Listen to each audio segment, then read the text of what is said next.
And we're live. Hey everyone, here we are, another episode of the Geyser Flow, where we like to highlight, spotlight, and talk to artists, creators, and new projects that are launched on Bitcoin. And all these projects are doing great work to spread grassroots Bitcoin adoption. And recently, we've had this incredibly interesting project on Geyser that has launched, Sats'N'Facts. It is actually a broader hackathon based in Thailand, but also accessible remotely. And they've launched 2 grants on Geyser, one for artists, Sats'n'Art, and one for hackers, Sats'n'Hackers, developers, to really push kind of the two very what are seen as separate but both complementary and very important aspects of Bitcoin, which is Bitcoin culture and Bitcoin tooling and open source. So I'm really excited here to be joined by Joe, the director of this project, and we'll be kind of going in depth into discussing it. So welcome, Joe. Great to have you here.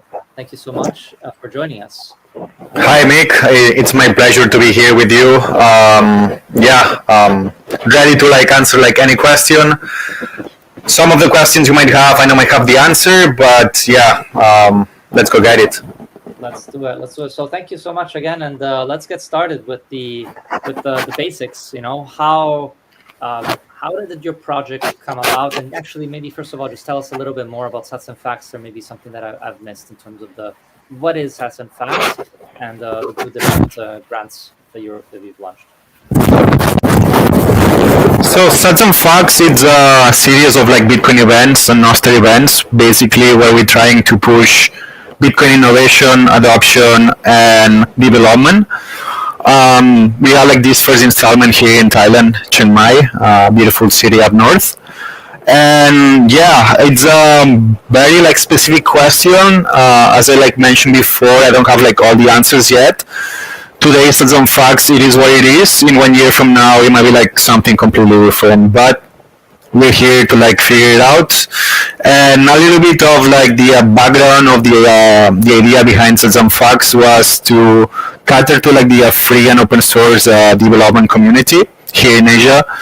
As you might know, Mick, because you're running a Kaiser crowdfunding program, most of the fun is happening in Europe, Africa, United States, South America now is catching up, right? Here in Asia, we have players such as Bitcoin Bali, Bitcoin House of Bali, Bob Space, other communities in Vietnam. In Australia, they're doing good stuff. But here on this region specifically, there was not much going on. And me living here for the past 6 years, I decided to try to empower builders of the ecosystem.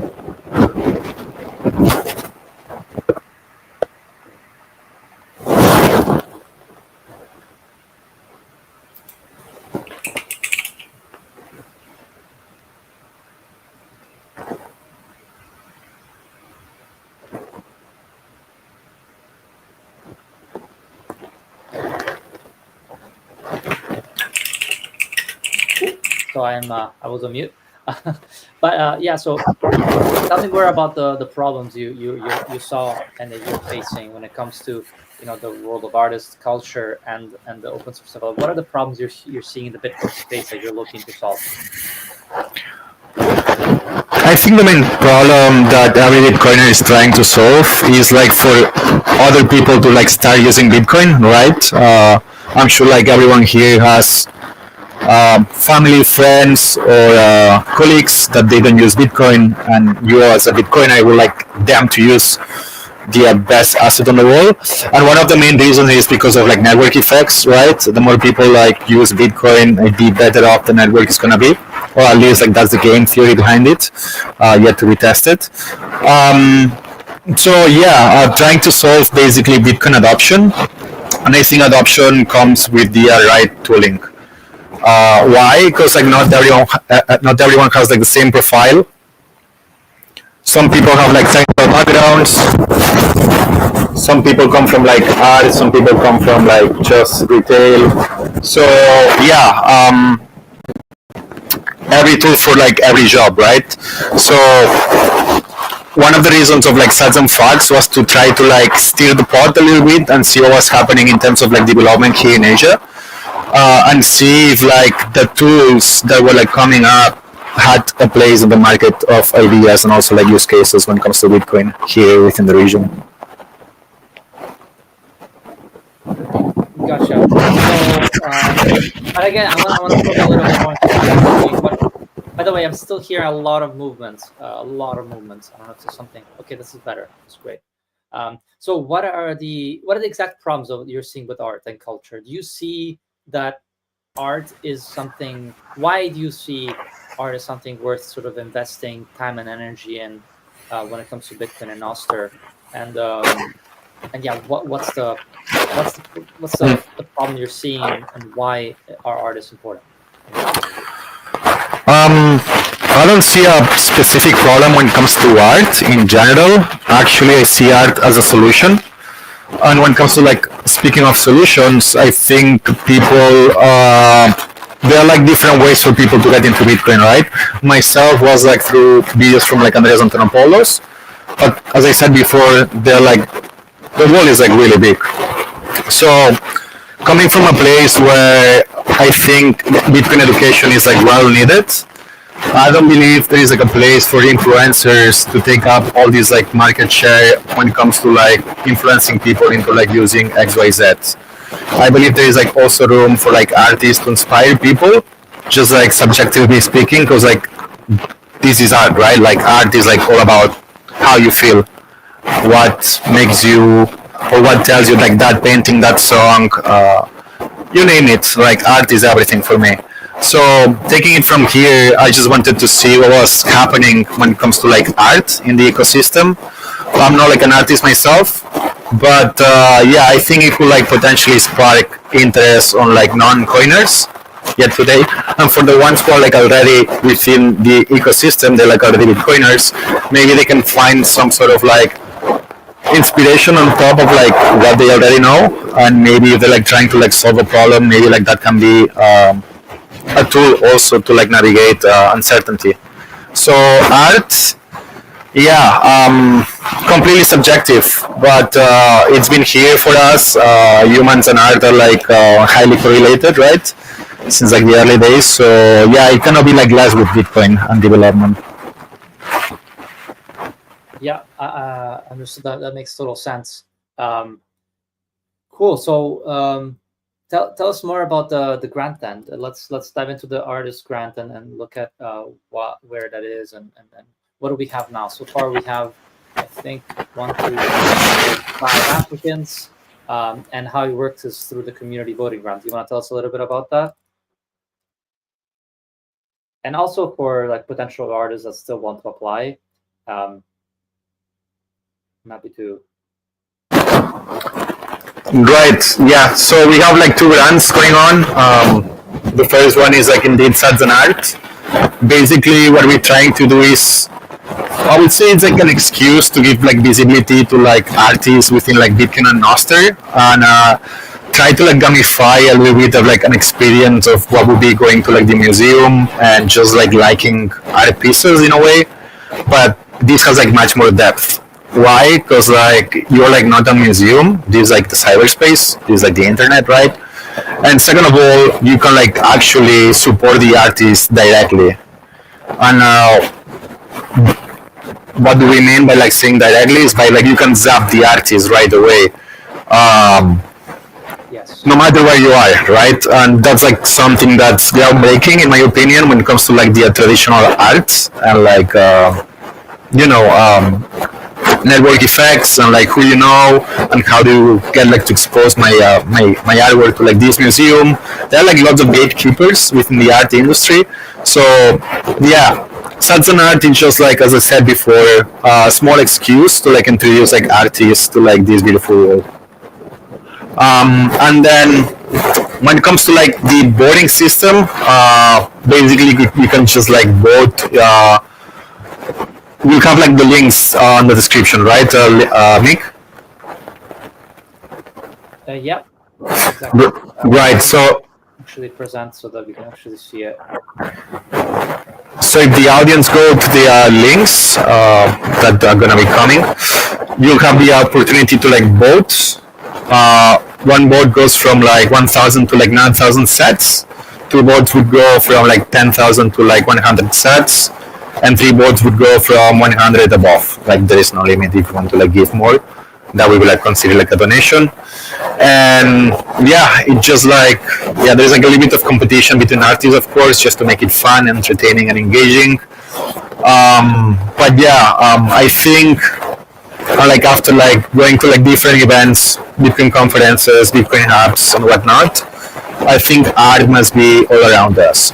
With Bitcoin, we're trying to like create a new paradigm, right? And yeah, we have like all we coming from like different backgrounds. We all have like different religions and cultures, but art or Bitcoin art is here in order to like also explain future generations what happened today. That's how I see it. What made Bitcoiners inspired and why. So here we are today, indeed. I love it, and I love your point around Bitcoin art being a storytelling, right? It's something it's a medium to explain the power of the world we live in today, as you said. So very cool, and actually I see a project from El Salvador, one from the United States, one from France, one from, see here, it's from. This one's from Canada, and so really testifying the global nature of Bitcoin. One from Netherlands, literally every continent. We are everywhere, but it's not enough. Definitely not enough. Definitely not enough. But hopefully, this inspires more artists to get involved and play a part in Bitcoin art, telling the story through art. Exactly. Cool. Well, amazing, awesome. And like you said, this is a really powerful way to kind of involve the community and for the participants to also earn in the process, which is incredibly powerful. Awesome. Now let's look at Sats and Hacks then. Freedom Tech Hackathon. Really focusing on, I think you mentioned Noster, right? You mentioned freedom technologies in general. Yeah, freedom technology in general, from Bitcoin to Noster to like eCash, if doable as well. Yeah, Bitcoin wouldn't be Bitcoin without other overlapping technology, right? Right. So yeah, it's mostly spinning around Bitcoin, of course, but yeah, trying to like cater to like other stuff such as like gaming mods, for example, which is like really interesting to see. Yeah, awesome. So you also gathered these board members. Can you tell us a bit about them? Are they all based in Thailand? Right. So we like Sats'n'Art. We did say that art was like completely subjective, right? You look at the painting, it makes you feel one way or like another. Now with like development, everything is completely different. Why? Because if you have like an idea when it comes to like just making an app, this or that, you need to like scale it if you want to get some sort of like adoption and use cases. Now, in order like for this like application or tool to scale, you need like users, and like these users are subjective, but at the same time, technology is not. That's why like we sort out the grant by having like board members. Most of them are like focused here, like in Asia, or they live here in Asia. They're like guys from like India, such as like Crash, Luke Childs, Luis from like Mimesis Capital from Taiwan, Calvin Kim from like South Korea, and Roland who lives here in Thailand as well. So yeah, they are like the ones who are gonna like decide how the grant is gonna be like distributed. We have like lots of like ambitious projects. I don't want to say any like particular name, but yeah, there are like some that are like heavy hitters, and they're like here to maybe like change things in a good way. And yeah, let's see how it plays out. I'm really bullish on the Thai community as well. They're like building this open source community school, I think it is. I'm not like fully sure. It's called like Siam Dharmar. They haven't like taken like too many steps as of now, but I'm really like bullish on what they're cooking. Mostly because like I know some of them and they're like really talented.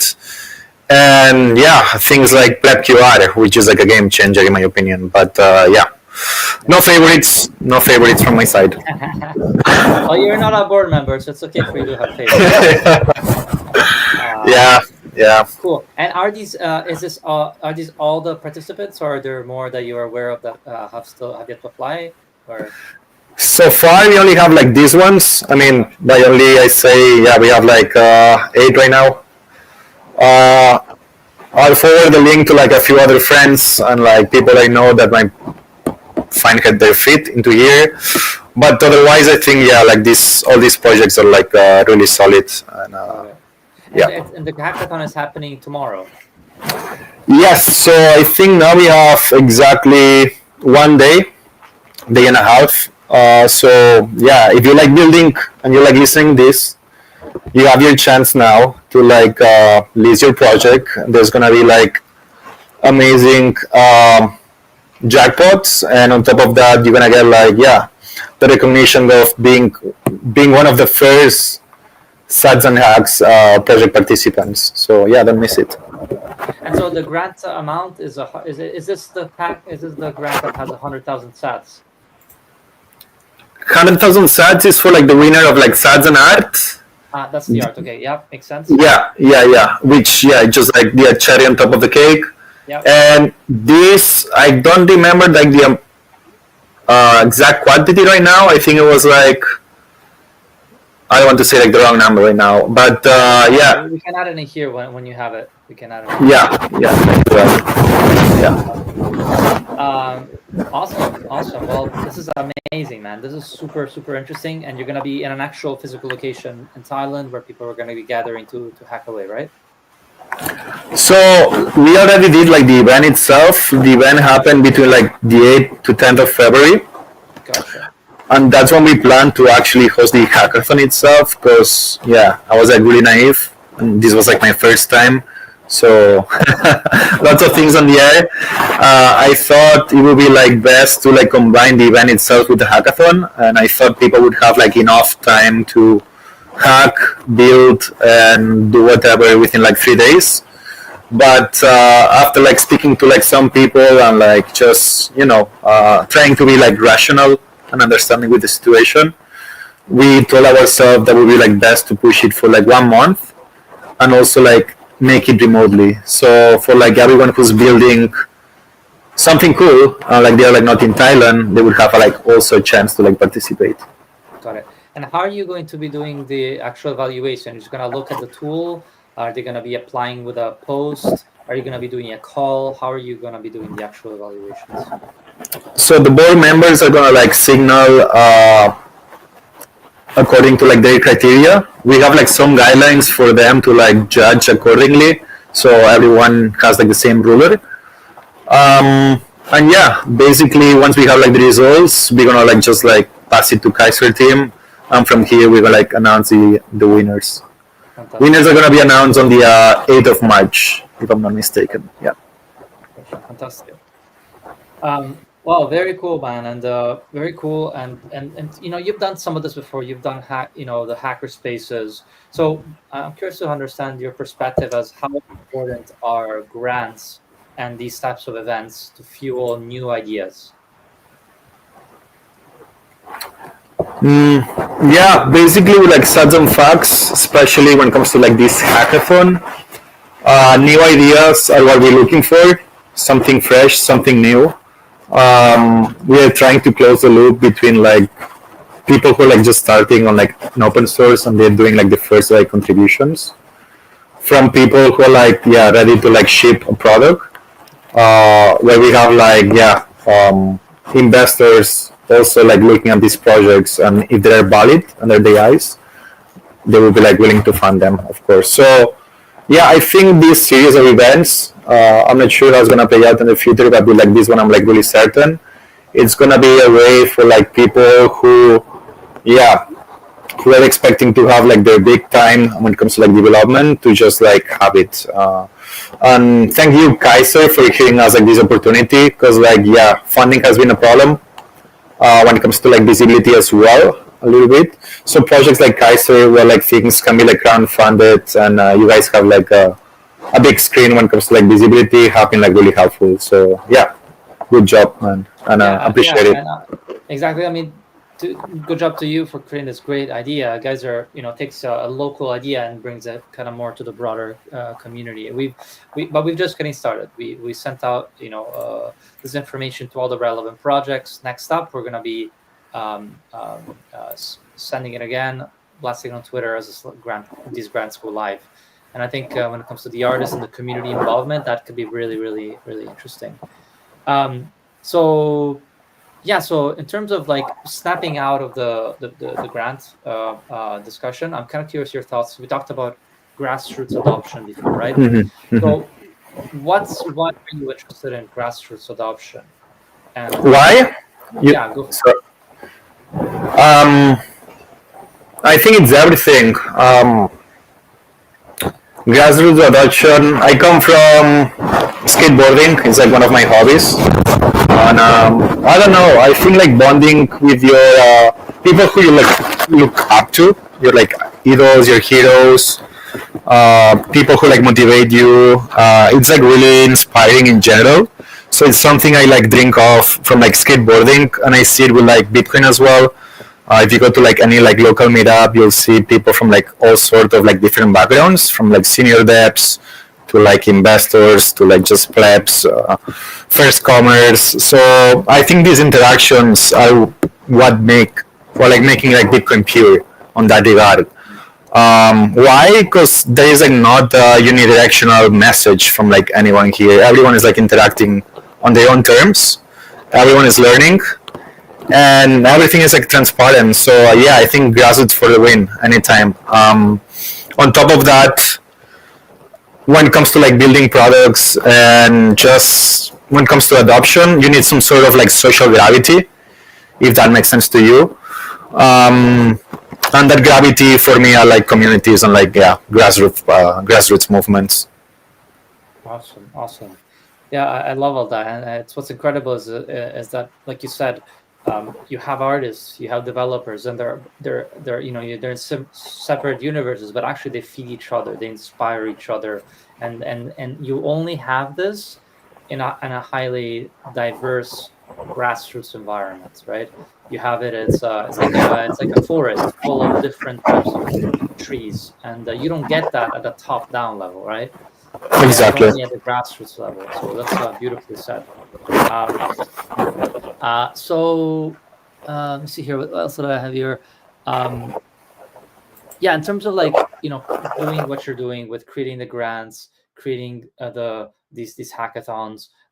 What are some advice that you would give to some people that are like maybe have a meetup and they want to go a little bit bigger, or maybe they're not sure if they want to take the leap? What are some advices that you can give them? If you're like questioning yourself if you should do it or not, it's probably because you want to do it. So just go ahead, start it. Doesn't matter how many you are. It can be you and your friend, you and your neighbor, you and your dad. And yeah, just start small, like a small operation under the radar. Don't take it like too seriously. And then yeah, I would say there are like lots of references people can use nowadays. I think it was like the Bitcoin House of Bali that they open source like their process when it comes to like hosting meetups and creating a community. So yeah, I'll try to find the link. I'll send it to you. There are like lots of resources nowadays. You can like just like DM someone on Twitter. You can just like message someone on like Nostr. Hey, I'm new here. How to start? It's not like not 2015 anymore. Luckily, I think on like this new decade we have like lots of resources and communities around. So just copy paste what's working today at your taste, at your personality, and just focus on like having a good time. And let's see how far it goes. Awesome. And what are some of the challenges that you experienced when it comes to launching these projects? Was it a problem to get the funding from sponsors, or other challenges? Yeah, we had like different constraints. One was like timing, because like we organized like this event within only like 4 months, more or less. And we had to like scout for a venue, we had to like formalize things, look for funding indeed, because like most of the expenses were like running on our site. So yeah, luckily I have like some really good friends, and they supported like the event from the beginning, which ended up becoming the some of the leads and attendees. And it's just like having like this amount of people with us that facilitated me the fact that we got like funding indeed, in order to like just channel money in order to like cover flights for some people to come, for example, in order to like promote people like Kaiser and whatnot. So yeah, I would say like timing, funding, and definitely I would say visibility or marketing. But I have the opinion of that marketing in Bitcoin, it's not that needed. If you're like launching a good product with like the people that are interested, if you find your like demand, your product is gonna be a success. So marketing, yeah, it's nice to top it up. It's nice to top up your product with like marketing, of course. But we really want to go like off budget. We wanted to like keep these grassroots and small, quite intimate, but still open to anyone. So yeah, main challenges have been like funding, um, and just like being like the first time, everything is a challenge, to be honest. Right. Yeah, that makes total sense. Yeah, so very cool, man. I mean, very cool. Really excited to see what happens here. Really excited to see what new develop when new projects come out, and the kind of the new ideas that are coming out, thanks to these types of grassroots initiatives. So really excited. Um, is there anything else that you want to maybe mention about the grants, about the hackathon, or that you like to mention? Close it up. Yeah, I would like to ask like the audience, yourself, like, and other people like listening, leads and attendees, to like give us feedback. That would be like something that we would like consider highly. And second of all, yeah, I would like to say like thank you to the people who made this possible. They know who they are. And also like the sponsorships. So Free Ventures, of course, Utrexo, Calvin Kim. Shout out to Calvin from here. And lastly, the BDK Foundation. Steve Myers have like behaved like a true hero. So yeah, thank you all for like letting this happen, and hopefully something nice comes out of it when it comes to like the art side of things and the hackathon.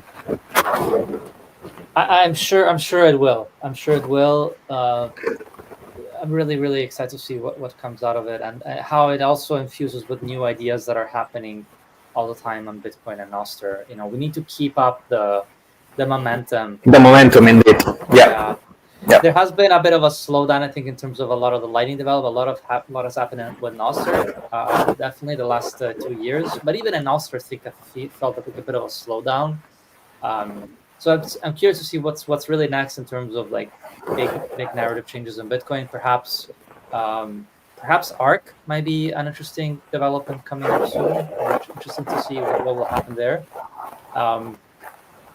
But yeah, but good work for keep on pushing the edges of what's possible in Bitcoin art and Bitcoin tooling. So amazing work, guys. Appreciate it. I have a question for you, Mick. What's like the current project that gets you like the most interested on nowadays when it comes to like Bitcoin or Nostr?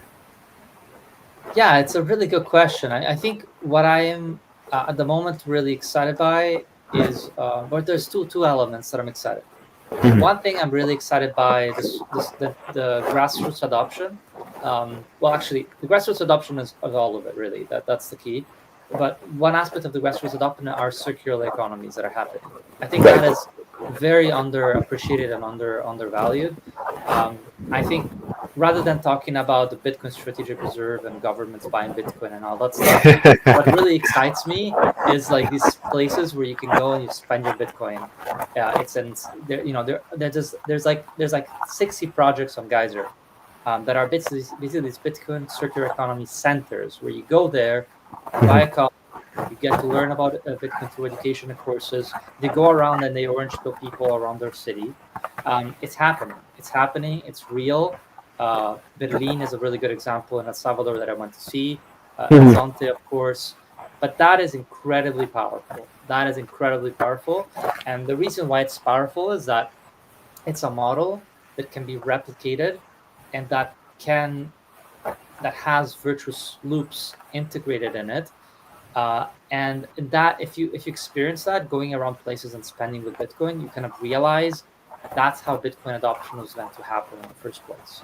That's how Right. Bitcoin adoption was meant to happen, and a lot of these regulations, like capital gains and things like that, are stifling the degree to which Bitcoiners can spend their Bitcoin, which stifles the degree to which Bitcoin spreads in the ecosystem. And so it really puts a focus on the importance of spending Bitcoin, the importance of um, uh, what's the like of seeing Bitcoin as what it is, which is money that is can be freely used, freedom money. So yeah, so that's really what excites me, I think, the most right now, and I think it's a narrative that we need to really work on as Bitcoiners. And the second one is all this incredible tooling that is happening, like what you guys are building, uh, projects like collectibles, the products that are launching in Bitcoin that are creating the culture. Um, and yeah, I think that there's always something innovative that's happening that completely catches me off guard. Like recently, there was a project on Geyser launching, the trading cards, a collectible card game that you can play like Magic, but with All Bitcoin right. features. Oh, nice. Yeah, yeah, I think they just closed, unfortunately, but yeah, so it's really really exciting stuff that's always happening. Would you say that once there is like a Bitcoin circular economy in X territory, that movement becomes unstoppable? I'm sorry, once there's a movement in what I didn't catch. Once we have like a Bitcoin circular economy ongoing, like a proper like circular economy, would you say that that's like the point of like no return for like that community or territory to just like adopt and use Bitcoin? Do you think they will like ever go back to like something else or like you know what I mean? Yeah. I think it's possible. I don't think it's inevitable because the states can always put stoppages on the way. Uh, maybe not banning Bitcoin, but simply putting capital gains. So it makes it a lot more difficult for people to actually spend their Bitcoin, right? Right. Uh, but yes, exactly. Like if people like we were in El Salvador spending our Bitcoin in these towns, the towns end up accumulating the Bitcoin. We've seen lives being changed thanks to Bitcoin. People are Exactly. earning in Bitcoin, they're saving in Bitcoin, they're spending the Bitcoin with each other, and it flows into the entire ecosystem up and down the like the the economic flow, really the supply chain is what I was looking for. And so yes, and that's how it becomes this very powerful loop of um, of adoption that just keeps happening because it becomes like you cannot control it. It's like a wave. Um, and I think it's happening quite a bit in El Salvador and in South America, and I think it probably is where you guys are in Chiang Mai. We're not seeing it as much in Europe, I think, because just repressive regulation that I would point the finger to. But yeah, I think we have to like be realistic. We have to be honest about that top down regulations do have a role. Like for example, it's not so much the buying of Bitcoin as strategic reserve, but it's about enabling 0% capital gains or making On Bitcoin money. non-fungible. Yes. These Yes. things can enable like the legitimation and the actual use of Bitcoin as money, not as a pet rock that you hold on to. Holding is great, but spending it is what really leads the adoption and the number of users on the network to grow, and therefore also the price. Yeah, I think spending is like really important. It's something I didn't realize up until like it was like a bit later during my Bitcoin journey. But spending Bitcoin for me, it's some sort of catharsis, if that makes sense to you. And by catharsis, I mean like, yeah, it's a bit painful, especially like the first time you get rid of your Bitcoin to like buy whatever a coffee, right? You're like, no, my stats are going away. But some time passes, and then yeah, you realize that if you want like Bitcoin to succeed and actually like quote unquote calm your bugs, more people are gonna lead to like let go of their Bitcoin in order to like spend it to acquire goods and services.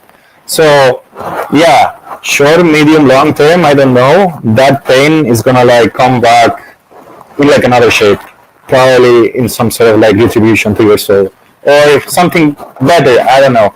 But yeah, spend your Bitcoin definitely. Spend your Bitcoin, right? If you want to see Bitcoin adoption happen in your lifetime, spend it in your local environment, right? Create your circular economy near you. Yep. Yep.